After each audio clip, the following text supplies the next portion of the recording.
কখনো কি ভেবেছেন রুকুতে কেন আজিম পড়েন, সিজদায় কেন আলা?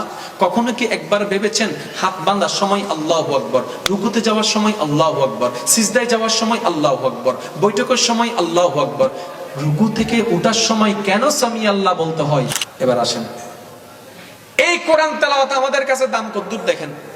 হুজুর যখন আয়াত একটু বড় ধরে, পিছনে যারা আছে এটারা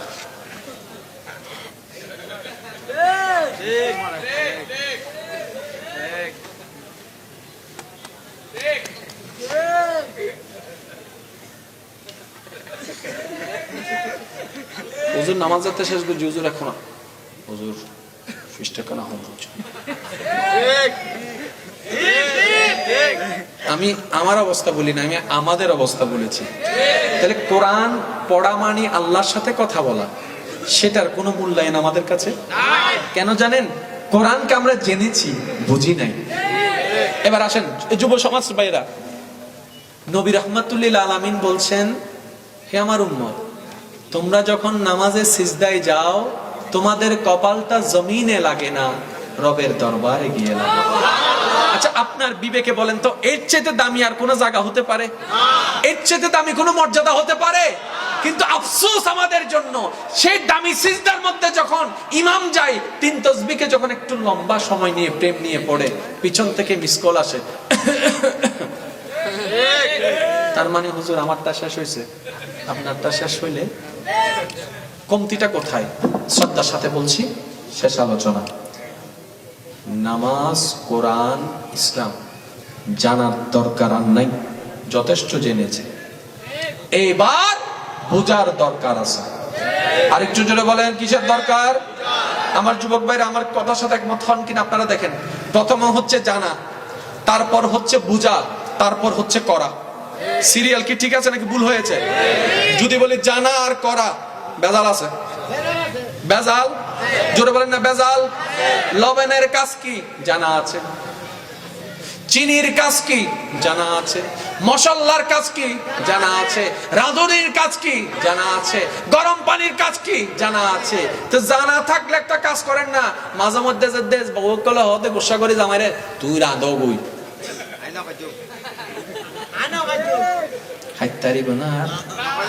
বেশিরভাগ কম বেশি হয়তো রান্না করতে জানা, যদি আরে দেয় বরবাতির নহব তো লবণ আছে তো, বউ বলতেছে লবণ দিছি, মশলা দিছি, রাঁধতে পারেন না কেন? বউ জানি হন্নান কি হদ্দুরি বুঝির।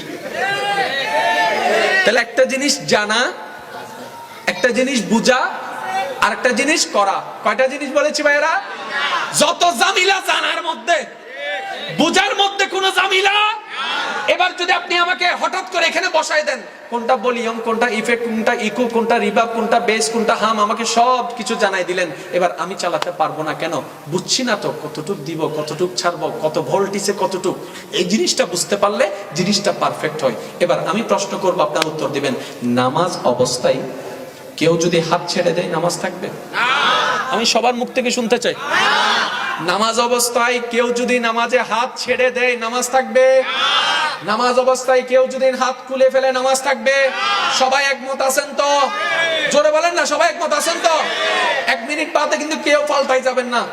সামিআল্লাহু লিমান হামিদা, রব্বানা লাকাল হামদ। হাত কি বান্দানা কোলা? এবার নামাজি ভাইয়ের কাছে আমি একটু শ্রদ্ধার সাথে, একদম শ্রদ্ধার সাথে প্রশ্ন রাখতে চাই। ভাইয়া, আপনি না একটু আগে বললেন হাত করলে নামাজ থাকে না, তো সামি আল্লাহ হয় কুলি ফেলে ইউদে তো ভাবি নামাজ হয়। কখনো কি ভেবেছেন রুকুতে কেন আজিম পড়েন, সিজদায় কেন আলা? কখনো কি একবার ভেবেছেন হাত বাঁধার সময় আল্লাহু আকবার, রুকুতে যাওয়ার সময় আল্লাহু আকবার, সিজদায় যাওয়ার সময় আল্লাহু আকবার, বৈঠকের সময় আল্লাহু আকবার, রুকু থেকে ওঠার সময় কেন সামি আল্লাহ বলতে হয়? এটা কখনো ভাবার আমাদের টাইম? যার কারণে নামাজ পড়েছি, বাটপারি কমে নাই। জোরে বলেন না, কারণ রব বলছেন আসসালাতু তানহা আনিল ফাহশাই ওয়াল মুনকার। আমি রব ফাইনাল ঘোষণা দিলাম, যার কাছে নামাজ থাকবে সে কখনো বাটপার হতে পারে না। বাস্তব চিত্রে দেখলাম নামাজি আছে, সুদুদি কমে নাই, নামাজি আছে, বাটপারি কমে নাই, নামাজি আছে, জায়গা দখল কথা তো মিথ্যা হয়ে গেল। রব বলে আমার কথা মিথ্যা নয়, তোমাদের ভিতর ভেজাল। তাহলে আপনি কি চান 10 জনের মতো হতে? আপনাকে তো পাল্টাতে হবে না। সেজন্য আমি অনুরোধ রাখবো, জানা যতটুকু জেনেছেন আলহামদুলিল্লাহ, এবার জিনিসগুলাকে নিয়ে একটু গবেষণা করেন। ওয়াল্লাহি রবের প্রেম যেদিন আপনার অন্তরে স্থান পেয়ে যাবে, আপনি সেই দিন থেকে পাক্কা মুসলমান হওয়া শুরু করবেন। সুবহানাল্লাহ।